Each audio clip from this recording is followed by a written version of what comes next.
insoniyatni 3 ta asosiy missiyasi.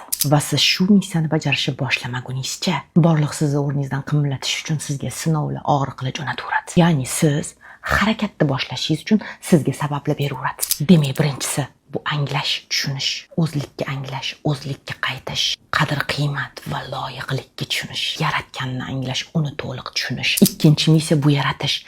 Anglashlaringizdan olgan haqiqatingizga asoslanib nimanidir yaratish. Farqi yo'q nima. Oila, biznes, hunar nima bo'lgan taqdirda ham nimadir yaratish. Uchinchi missiya bu tarqatish. Yaratgan narsalarimizni tarqatish.